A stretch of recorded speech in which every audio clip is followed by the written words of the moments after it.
Thank you, everybody, for joining us.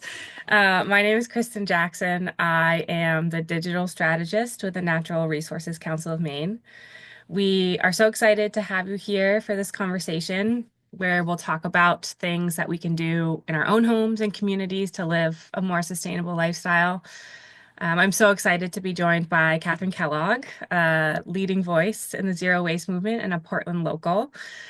Kathryn recently published a book titled 101 Tips for a Zero Waste Kitchen, and that's what we'll be diving into today. So, Kathryn, thanks so much for joining us.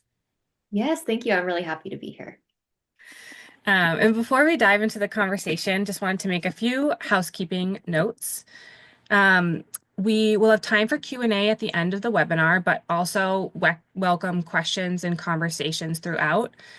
You are all automatically muted. It's a webinar style, so don't worry about making any noise. I see a question in the chat right now. Make sure your audio is not on.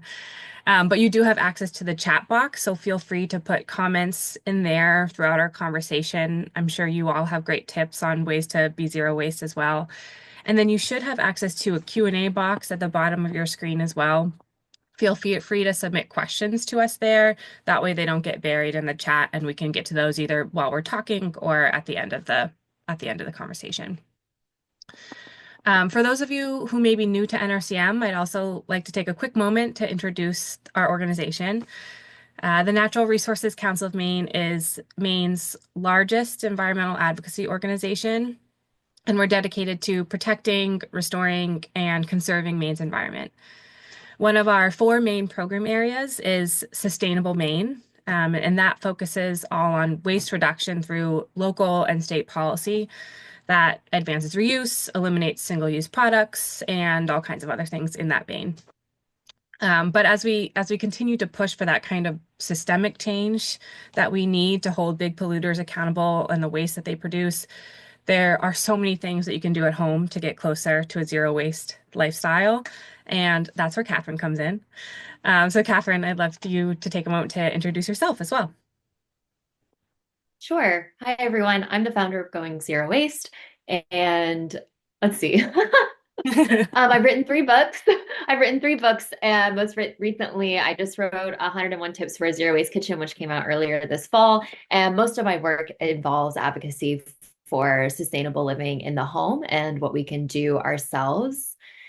And I'm the co-founder of a women's wellness company called KNS, and I've worked with National Geographic. I've spoken at the UN. I've served my local government when I lived in California. My husband is from Maine, which is how I have wound up in Maine, and I've been here for 3 years, and I absolutely love it. So this is a really funny story that I'm going to tell briefly, which is so my husband and I were living in San Francisco for the past several years where he was working.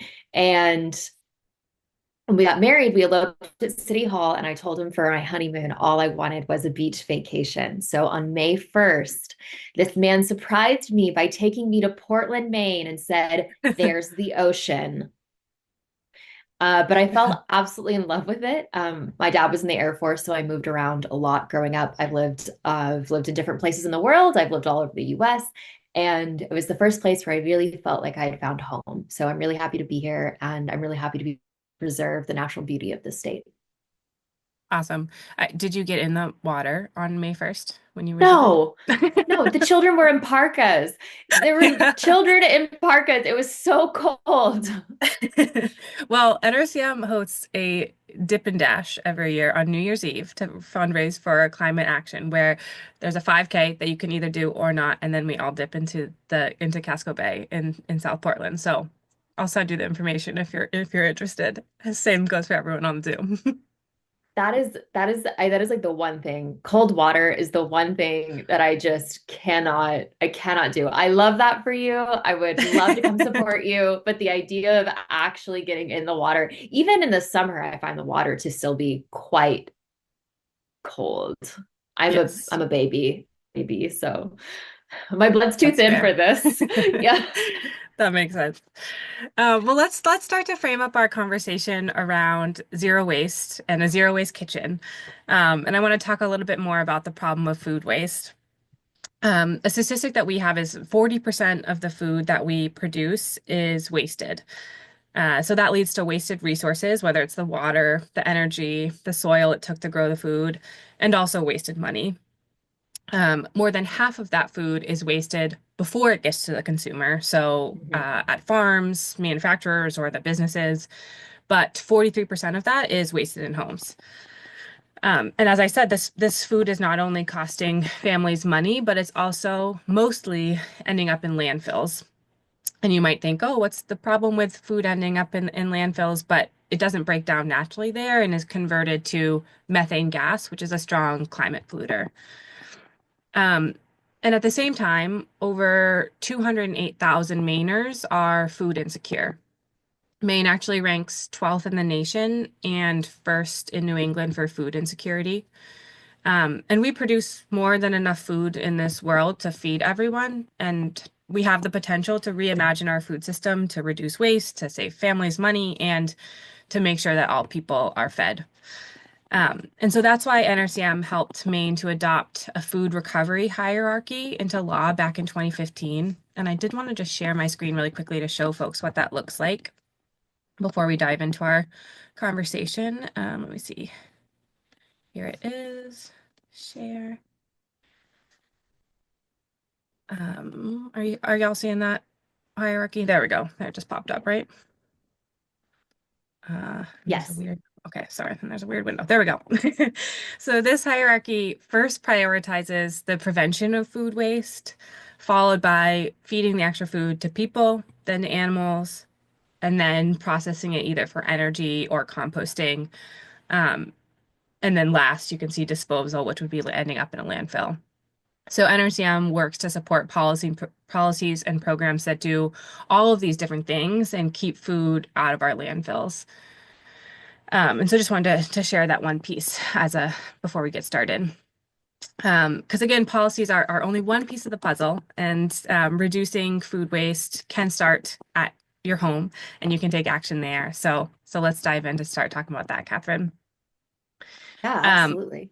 Yeah, first, I would just love to hear a little bit more about your zero waste journey. I feel like you were humble in your introduction. I said at the very beginning, Kathryn is a leading voice in zero waste, and I really do think that's true. If you follow her on social media, she's putting out incredible content and has over 700,000 followers, nearly 700,000 followers, I think, on Instagram and more across YouTube and on her blog. And I'm just so curious, what sparked your interest in this topic, and did you think that you would end up as a spokesperson on zero waste living? No, no, not at all. It's actually really funny. Yeah, if you had told me when I was a kid or in high school that I'd be the leading voice in environmental movement, that would actually be very laughable. So, as I said, my dad was in the Air Force. I grew up, when I was growing up, I moved around a lot, and recycling was not even a thing. I didn't even know what recycling was until I was in college. And they were running this recycling campaign at school. And I actually said, wow, I think that's really stupid. So we've had some growth. We've had some growth. So I was majored in musical theater and mass communications, and I was doing professional musical theater, which is where I met my husband in Pennsylvania. Like I said, if you try to track me around the map, it's a very convoluted story. But we moved out to California because he was going to school. And that was when I really, really started learning about environmental issues and recycling, because those were very, very common things that you saw in San Francisco, right? Like being involved in sustainability was something that just a lot of people were naturally doing. And I was so intrigued. I was fascinated. And I learned that so much of what I thought was really wrong, that my education that I had growing up on the matter, a lot of it was just left off or it wasn't correct. And like I said, I was fascinated. So what I did is I started a blog, and as I was learning, basically my goal was A, to connect with friends and family who were all over the world, B, to share what I was learning. And what I realized is a lot of people that were in the movement at the time, they were people that had grown up in these types of areas, people that had really, grown up knowing what to do. And their messaging was very different from my messaging, which was someone who didn't know a lot and was just so excited to learn. And I think that really, really caught fire. And a lot of people became really fascinated by that because they were in very similar situations. Um, Excuse me, my nose is running. My allergies are really bad No today. worries. Um, and so, uh, so I started talking about these, and then being an actor, I didn't make a lot of money. Like that's people who are in musical theater are not known for for making a lot. And so I made started making a lot of these changes simply out of financial necessity as well. Because for me, it was really smart financially, not wasting food. Obviously, that saves a lot of money, using reusable cloth towels over paper towels, making my own cleaning products. And I found that these things were better for my health, they were better for the planet, they were better for my wallet, and it just became this kind of win-win-win effect. And I think that's why my platform became really, really popular, is because my messaging came from a place of curiosity and a place of love and acceptance. It wasn't a judgmental platform. It was very much like, I'm learning this and we can learn it together, and that's going to be great. And then also it came from this kind of triple win perspective where everyone's winning. And what I have personally noticed in messaging, especially because of how I grew up, and um, we don't necessarily agree on a lot of politics or a lot of things, but we can agree on the things that like affect us personally. And the messaging I was able to deliver was messaging that was very much person centered rather than environment centered, because obviously people care a lot about themselves. And if you can find how to tailor your message to someone and figure out how it speaks to what they care about, it's amazing the amount of progress that you can make with people who might not necessarily agree with you on a more policy level. Sure, I love that. Yeah, a couple things you said there. I love the learning together piece because I feel like often sustainability can sound kind of preachy to people, but it's like, no, wait, let's figure this out together. I can see how that would be much more accessible. And then also love that idea of it's just a common ground that people can agree on. Everyone wants to save money on their grocery bill and on their household goods. So I love that. Yeah, it's really funny because my like for when I was talking to my granddad used to bring his he's no longer with us, but he used to bring his reusable grocery bags to the store all of the time. And it was because he didn't want to pay the 5 cent fee. Right. So my dad really loved sailing, and seeing all the plastic in the ocean when he was sailing made him really sad. And that made him switch a lot of his stuff. That's something that he cared about. My mom didn't want wrinkles, so she doesn't ask for straws, so she doesn't get straw wrinkles. You just got to find what people care about. And that's just a really great first step. Yeah, I love that. One quick pause. I'm seeing a comment that that folks might be having trouble seeing our videos. Okay. I don't know if that's just one person that's having an issue or if others are having challenges. So if you are having challenges, feel free to put it in the chat and let me know, and I'll see if I can figure out while we're chatting. Um, but let's see, Kathryn, so 101 tips for a zero waste kitchen. I thought was your second book, but now I find out it was your third book because you also have a children's book. Your first one was more generally around reducing waste, I think, across the board.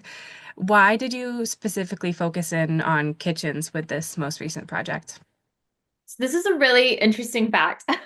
When I first started out blogging, I really was planning on writing a cooking blog. That was kind of what I really wanted to do. And my both my parents cooked when I was growing up, and food was always such a really, really big part of our life. And my grandmother, who is probably one of my greatest inspirations, she worked at the Arkansas Rice Depot. So Arkansas is I think number like I don't know the exact stat now, but it used to be number one or number two in childhood hunger. That's not a Oh, stat you want to be really proud of. 1 in 4 children are in food insecure. And so she worked and pioneered the backpack program, and she would drive a truck all over Arkansas, delivering food to basically school nurses who would take the food and put this in the kids' backpacks while they're at recess, so their friends wouldn't know they were food insecure, and that way they would have food to eat at home. And during the summers, they also had summer programs, and I would ride in the truck with her and help kind of pass out food at the schools for their summer programs. And so that was just a very, very formative experience for me, and something that has always been a huge part of my heart is, no child should be hungry, and a hungry child can't learn. sure. And so it's something that I've just been really, really passionate about. And I've always loved cooking. And so I started a food waste series on my Instagram back when Reels came about. I had tried to create it with stills, but it just didn't work. But as soon as we have video, it really started taking off, and the series went really, really viral. And I was really excited about making food waste recipes. And there is a small section of food waste recipes in my first book, but I really wanted to expound on that even further and create basically a guide that I wish I had. And so what I really like about the kind of, it's the third section of the book, it's almost an A to Z guide of saying, oh, you have this fruit, you have an apple that you don't really want to eat because maybe it's kind of mushy or maybe it has a bruise spot because you dropped it when you were apple picking. What can you do with that? How can you still make this delicious? And so it gives you recipes and suggestions on ways that you can use all of these foods, even if they're less than peak. I love that. Yeah, let's dive into what is in. Oh, hold on. I meant to say, it looks like most folks can see us okay. So if you're having video issues, my only recommendation is to exit out and then rejoin. And sometimes that can reboot things and get things going. But it is just a conversation too. So if you can hear us, you're getting most of the content as well. Um, okay, so let's dive into some of those tips that you mentioned in your book. So it looks like to say you attempt to solve three different problems. First, setting yourself up for success by prepping and planning. Second, storing produce for maximum efficiency. And then last, you share more of those recipes and ways to use produce once it's past its prime. So let's start with that first one. What are some of the top tips that people can use to set themselves up for food waste and reducing food waste in the kitchen? So this is something that's really fascinating that has followed me around for a really long time. So at the grocery store, I want to make sure I say this right. So at the grocery store, when you walk in, there's the feeling of abundance, and they do this on Mm, purpose because that makes you want to buy more. And this is what blows my mind, is that it is more profitable for them to have, because also a lot of waste happens at the grocery store simply because we can't eat all of the food that they show in abundance. And so it is more profitable for them to waste food because you're buying so much more than you need to. And that just, the whole mm, idea of that is mind blowing to me. And also, our grocery stores have beauty standards, which is also something we talk about in the book. For instance, bell peppers. When you buy a bell pepper is supposed to be able to stand. And so if it doesn't stand, then it doesn't stack well. And if it doesn't stack well, then that's not a very pretty display that's providing you this abundance to cause you to overbuy. So they just throw them away. They just throw them away. that's They don't buy terrible. them. And Yeah. it's just wild. So Yeah. in the book, this is something that I actually really, really like is I made these quizzes because I don't know about you. Did you ever have magazines as a, those magazines as a kid and you'd go through and you do the little quizzes? Oh my Yeah, it's gosh. so Yeah. fun. And that's one of my favorite things in the book is there's actually quizzes where you can figure out what kind of shopper you are Ooh. and uh, help you decide where your problems lie. Um, and it helps you kind of determine and have specific ways to counteract depending on what your over shopping or what your over shopping style is. Mm, So for instance, one of them is the seeker, which means that your enthusiasm for food often leads you to buy more ingredients than you can realistically consume before they all spoil. And that way, you should probably focus on better meal planning and portion control. So, this is mm, something that I used to do because I have this problem where I get really afraid to use the last bit of anything. So if mm. there's like two or three bites of peanut butter left or two or three bites of yogurt left, I am terrified to eat them because I think, oh, what if I'm going to need them? And then they always wind up going bad. And then when I go to the store, I'll often buy more than I need to try and compensate for that. It's just this weird mental thing. And so really making myself focus on the fact that there will be more food later. It's Mhm. okay. You can go back to the store. You don't have to buy everything now because that was always one of my major problems was trying to constantly buy more just in case and having Mm. to like let go of that just in case feeling and be like there'll be more food there and if I need to I can always go back to the grocery store and buy more food instead of trying to overconsume. Another Mhm. major issue I think in the US specifically is we have giant fridges.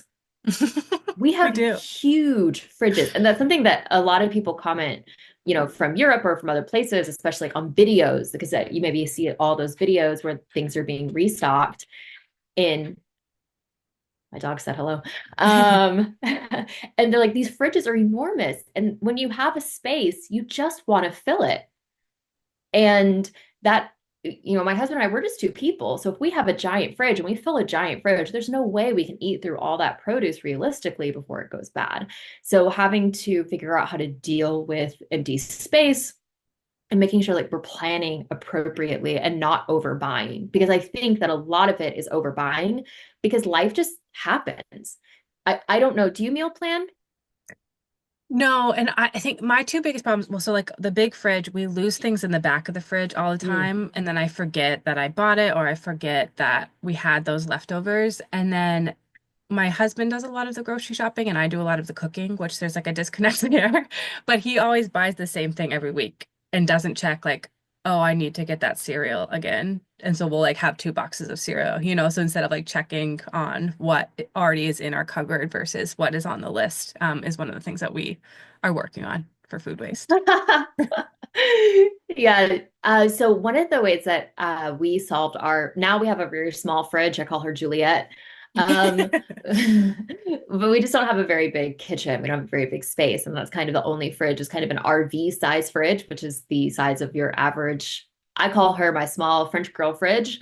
And everyone's like, that's a normal fridge if you're in, Europe. But over here, it's cheap. But one of the ways when we had a giant fridge when we were living in an apartment, we would take jugs of water and we Mm, would, like mason jars full of water and we put them in the back to mm, help just like add space and dimensions. That way things didn't get pushed back there. And that yeah, way we could physically see and be able to, shrink how much we were buying because we didn't have the same kind of space mentality to fill. I like that. And then you have cold water. We don't have like a water dispenser, so then you can always use that as drinking water too. Yes, yeah, especially if you like, lost power or something. And also Right, because yeah. it helps keep it more insulated. Where if you have all the space, it's kind of an interesting balance of making sure that your fridge has enough breathable room, but it can't be too packed because then the fan doesn't work. And so it's like you want to actually keep it at that kind of optimal level of full, which isn't necessarily overly conducive to not wasting food.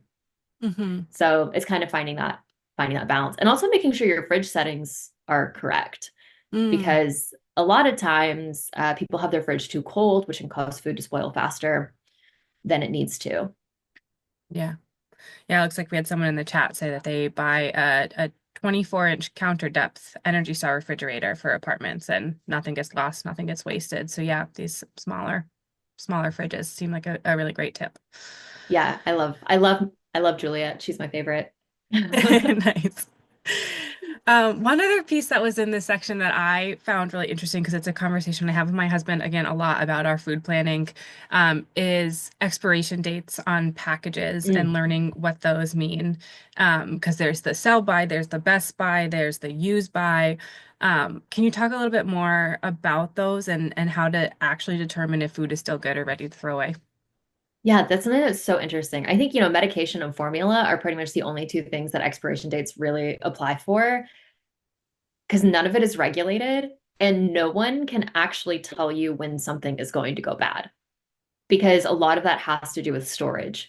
If Mm, I bought a gallon of milk and I set it on my counter, it's not going to last till its expiration date, right? So if we store it in the freezer, it's probably going to last way longer than its expiration date. And so no one can really tell you because storage depends on so much of it. And so a lot of those are just kind of made up arbitrary numbers. And really, the best way to tell is taste test, smell test, like visual test and visual cues of seeing if something actually looks good. Because very rarely are you going to find that that date is going to be exactly accurate. So sometimes things are good past it, and sometimes things aren't good before it. yeah, and yeah, that makes sense. Medicine and formula are the two that you obviously want to be strict about, but otherwise it really relies on your senses. It does. Um, Someone here, back to Juliet. She might become Juliet. she might become a frequent topic of conversation. But Lucy is asking, what brand is she? And it's hard to find appliance makers in the U.S. that have these more reasonable sizes. It is. And like I said, so our house was built in the early 1800s. So our kitchen is very small compared to today's standards. We have 9 cabinets and we were making it work. And finding appliances really challenging because we physically cannot fit a very big fridge. And so I believe, okay, I know she's a GE, and I think she's a GE cafe fridge that is a 24-inch. Mm. Maybe not a cafe. Maybe she's not a cafe. I don't know, but it is a GE.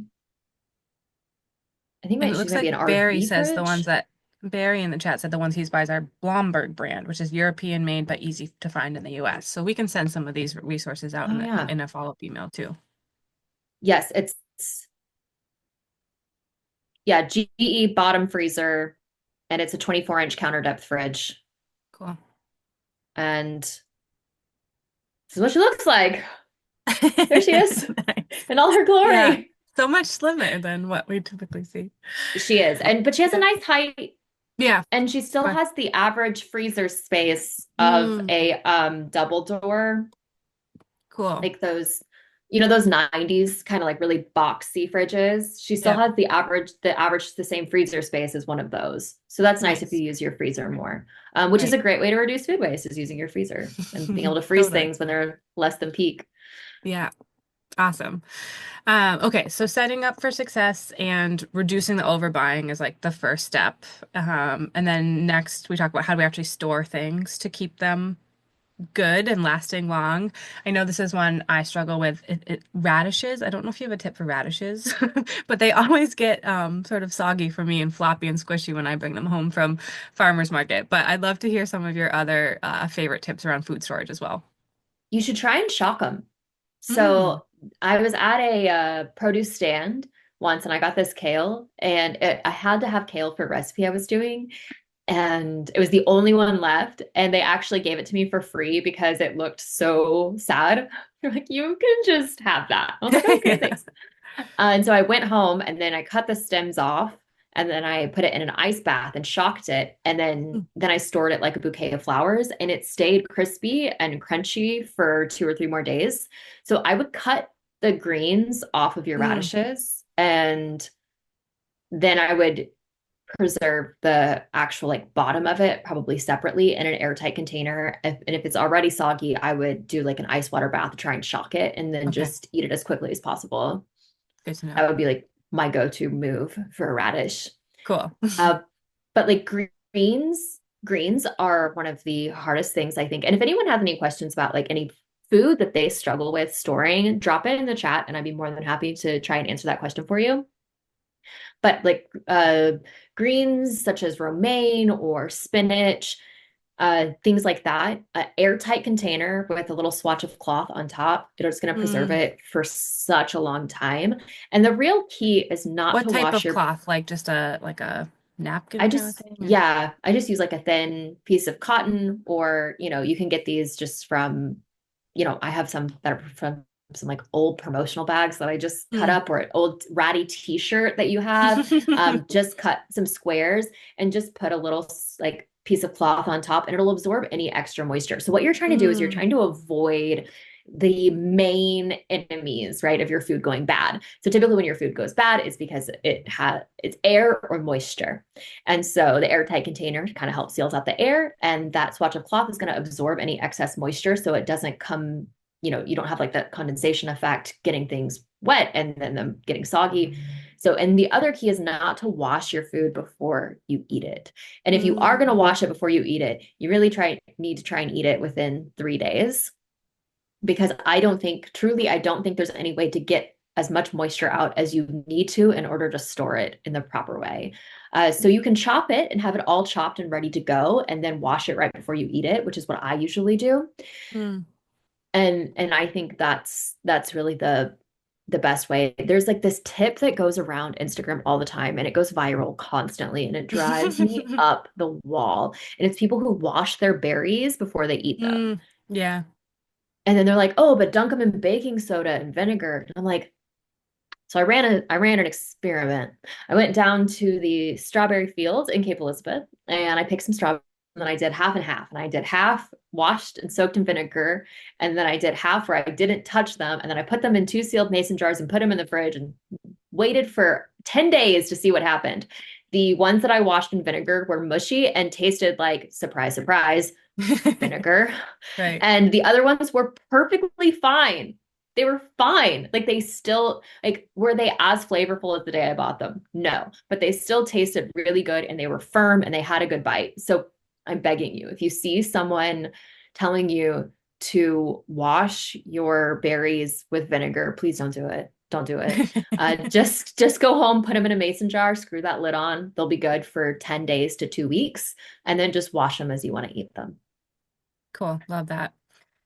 We had another fridge recommendation in the chat. Oh, nice. Crossley, relatively small, very basic, meaning less to go wrong than the fancy fridges. That's so true. When Yes. I did have Yes. a water dispenser, that was always breaking when I in my old fridge. Oh, really? Yeah, well, it was like the ice. I don't know. It was when we were renters. It wasn't, we weren't in charge of the fridge. Let's see. And then we also had some discussion around mushrooms going bad, and if you have any tips around that. Yeah. So mushrooms, I personally really like to store them open air. So I will just have a bowl and in my fridge, and then I will just put the mushrooms in open air. They'll stay good for about 7 to 10 days. And the thing is because they're open air, what's going to happen is they aren't going to really get slimy or anything. They're going Hmm. to be more prone to dehydration. And so what they're going to do is they're going to start to shrivel because they're going to have moisture loss. And if you have a slightly shriveled mushroom, it's really not the end of the world if it has some wrinkles on it. So you can still use a slightly wrinkled mushroom. You do not want to use a mushroom if it's mushy, obviously, if it's molding, if it smells bad. But if it just has a little bit of wrinkling from moisture loss, it's still fine to eat, but definitely prioritize that. You can also store them in a brown paper bag and put them in the fridge. That works pretty well. The only problem is for me, if I can't see food, I don't eat the food. So Mm, putting it in a brown paper bag is a death sentence for mushrooms for me. But those are the two best ways to store them. great. We also had a chat. Washing with baking soda and vinegar is to remove pesticides and toxins. So maybe if you do want to do that, you just do it before you eat it rather than before storing it. And then you don't Yes. have that moisture problem with storage. Yes, absolutely.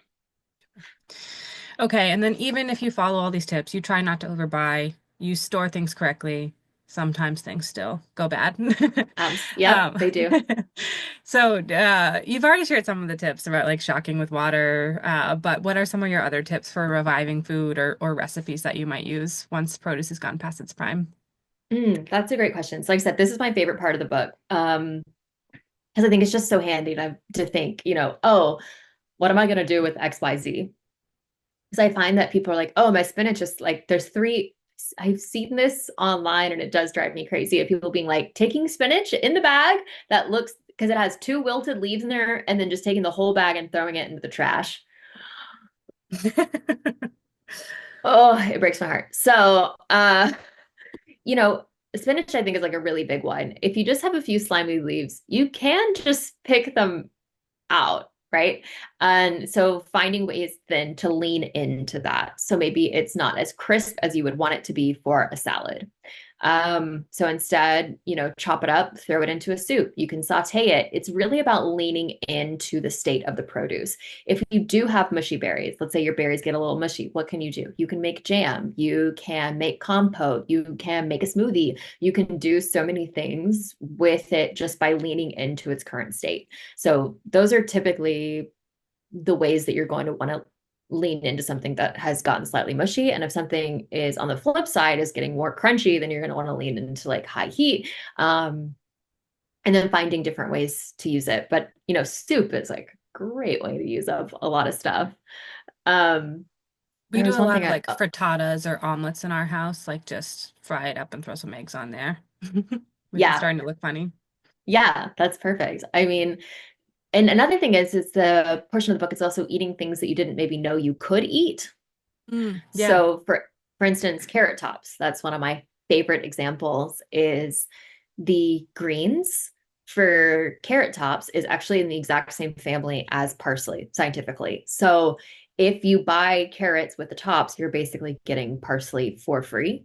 Hmm. which is really fascinating. It's slightly sweeter than parsley. It's a little bit nuttier, but it is very, very similar in terms of flavor profile. And so what you can do is you can take that and you can use that to garnish your dishes. You can use that for extra seasoning. You can use that to make a chimichurri sauce. That is one of my favorite recipes is carrot Mm. top chimichurri. You can make a gremolata. You can make, you can make a carrot top pesto. That's something that's really popular people do. I'm not sure I really agree that parsley works with a pesto flavor profile, but a lot of people do it and a lot of people like it. I personally Yeah. prefer to use my wilted spinach in the pesto recipe Mm. instead, with basil. I think that works out much better than carrot tops. But let me tell you, carrot top chimichurri will change your life. So Yeah, I'll have to try that. And I think that's true of the tops of a lot of vegetables, right? Like beets and radishes, you can use those greens in other ways too. They don't just have to yes, go in the trash or the compost. yes, beets are in the same family as Swiss chard. I mean, it looks Mm. exactly like Swiss chard. So Hmm. yeah, so basically buying your vegetables and then you get some for free. Broccoli stalks is another example, and especially with, this is the thing that really blows my mind. So we pay for broccoli per pound, and Hmm. then people go and they just throw, half a pound of their broccoli away because they don't want to eat the stalk. And it's a very simple solution because the stalk can have that tough, really chewy exterior, but all you have to do is peel that outside layer away, and then what you're left Mm. with is something that's really, really delicious. Yeah, that's great. It looks like we had some, say, beet greens sauteed with garlic and olive oil. Delicious. So yeah, I love this. Keep sharing things in the chat, folks.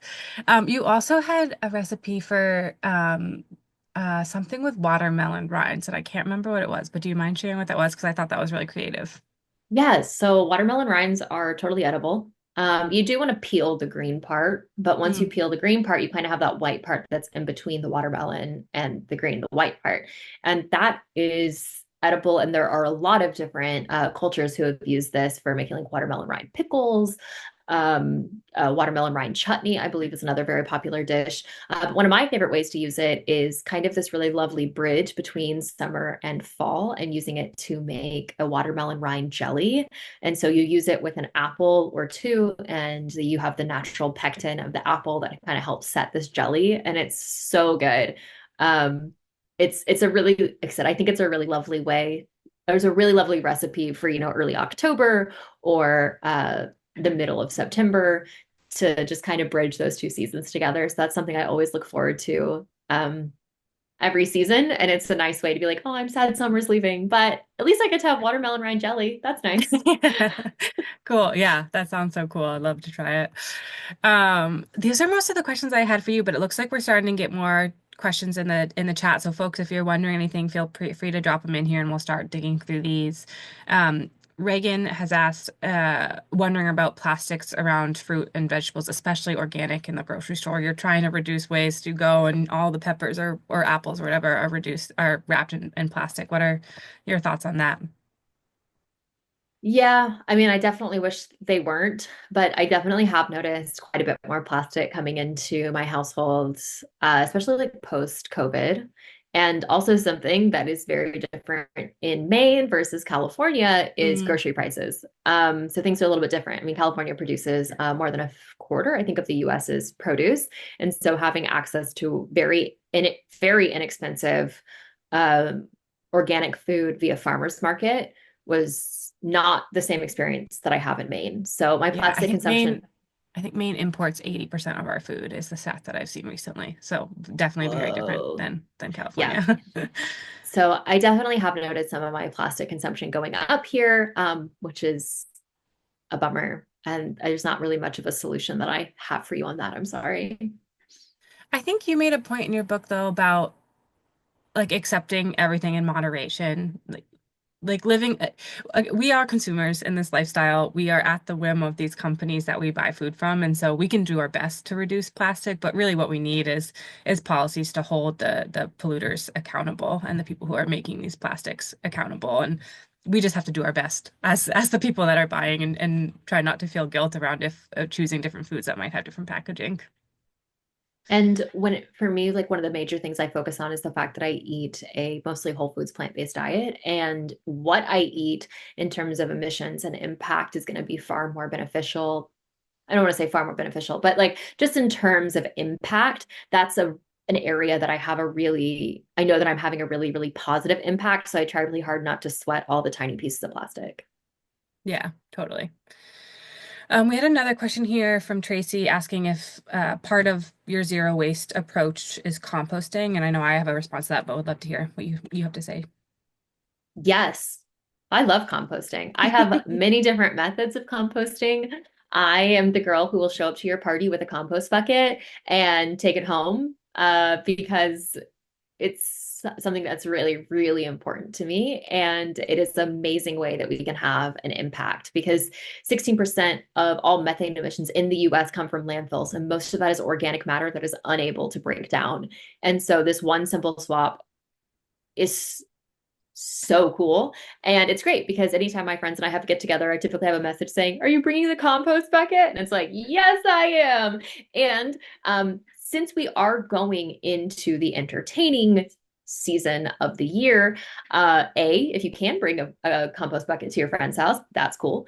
B, also encourage everyone to bring leftover containers Mm. for themselves. So my friends and I have done vegan Friendsgiving every year, which is really fun. I make the seitan roast every year. Twice it's Mm. been good. Once it has not. Thank God I brought the compost bucket. And two, and two, we always encourage everyone to bring to-go containers. And because this is a vegan dinner, we also do a recipe swap, which is really a lot of fun to Mm. encourage more plant-based eating in other people's homes, as well as encouraging people not to waste any food. So it's kind of really fun, what I call these kind of like subversive, sneaky ways of you're not really forcing your beliefs on anyone, but you're showing how in practical application people can participate and still have an amazing time. And the fact that they don't lose anything, it really takes that kind of bar to entry down to the floor. And so people are so much more likely to incorporate these things in their lives once they feel really confident and comfortable and someone has helped kind of show them the way. Totally. Yeah. And yeah, on composting from NRCM's perspective as well, I think I showed that hierarchy in the beginning. And again, of course, first it's reduce unwanted food, then it's feed people, feed animals, and then compost is underneath that before landfilling. So it's definitely part of the solution as well. And we have a composting toolkit on our website that I'm happy to include in a follow-up email for folks, and includes a bunch of resources about doing your own composting and finding local compost. I know there's, companies like Garbage to Garden, which I use, and then there's another one in the Portland area that I'm forgetting the name of, that do like curbside composting. And a lot of towns have composting that you can drop off as well if you like can ask your local town. So it's definitely part of the solution, but reducing waste is the first step for sure. I love that tip too of bringing to-go containers to Thanksgiving. That way, not everyone, like the host isn't left with a giant turkey that they're not, or seitan. Did I say that right? Yeah, Seitan roast. seitan roast, which sometimes Um, you don't want people taking I was, home. It depends. and I can imagine too, like after a few servings of that, you might be ready to share it with other people. So bring that home. That's great. Let's see, what other, we had a bunch of chat in here around sometimes plastic, like on the ends of bananas, might make them last longer, and that's why they do it. I can see that, sure. Um, we have someone asking if the EPR law that NRCM helped to pass, so that stands for Extended Producer Responsibility for Packaging, will address plastics on veggies. And I think the answer I don't know the answer. And I'm going to ask our Sustainable Maine staff, who currently is out on parental leave, which is why I am here having this conversation with Kathryn. But I can definitely find out the answer to that and send that around too. My understanding is that is more uh, on different types of packaging, but I don't know the answer, so don't want to say something incorrect here. What other comments do we have in here? Comments about, yeah, trying not to buy plastic covered and eat local. Again, if you can, supporting local farms is a great way to reduce plastic and support local agriculture. Mm, let's see, any other questions I'm missing in here? More sharing about the EPR for packaging law. So again, yeah, NRCM helped to pass that in 2021, and it's currently in a rulemaking phase at the Department of Environmental Mm. Protection. So they're figuring out exactly how it will work, but essentially it will have producers who are sending packaging into Maine pay for that packaging, and that money will go to different towns to help prop up their recycling programs. And then it again, hopefully gets producers to reduce the packaging that they're sending into the state because they have to pay for it. And Maine passed the first in the nation EPR for packaging law again in 2021. And since then, I think a number of other states have followed. So cool to see that kind of domino effect going across the country. I don't think I'm seeing any other new questions. Do you have, oh wait, we got one more. What is your mental framework for confronting widespread greenwashing around food and consumer products? Um, how do you analyze those claims and how do you ground yourself to ensure rational decision making? Do you have any thoughts on that, Kathryn? Yeah, so there was actually a blog post I wrote, I think, maybe it was 26, maybe it was 2017. It was a while ago, but basically the blog post I think was something along the lines of how to make the best, most perfect environmental choice you can possibly make. And the answer was that doesn't exist. I mean, that was kind of the thing. And it's because you can get so incredibly wrapped up in, oh, well, this is regenerative agriculture. Oh, but this is fair trade. Oh, but this is, and then you're kind of stuck with this like analysis paralysis, right? Where you have all this Mm, information and you don't know exactly what to do and what the best move is forward. And for me, I used to be so, and I think part of that was because I was so strict on packaging for so long. And if it was package free in my mind, that was the best choice. And then I mm, started, but I was very new to environmental living. And that was really how I started addressing sustainability was through the lens of packaging. And then I allowed myself to look a little bit further. Oh, well, what are the emissions of the product I'm consuming? Because that's really important. And then it was, oh, well, what about the farmers? And oh, what about the supply chain? And oh, what about this and that?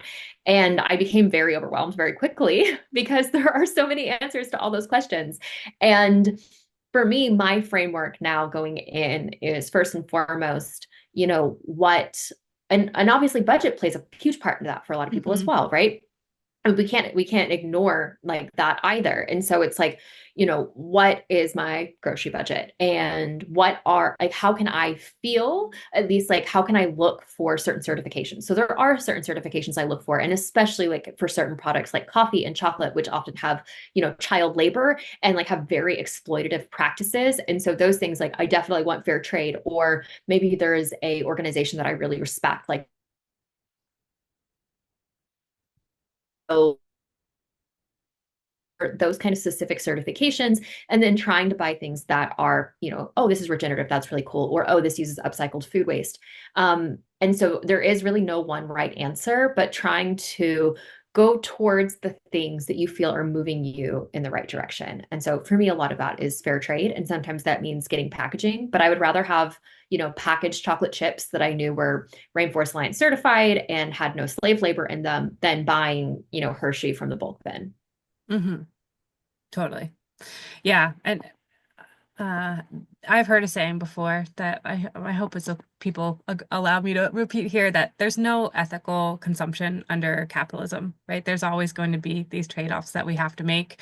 And again, we don't want to put this on the consumer. And with greenwashing, companies have tried to put it on the consumer to make these choices.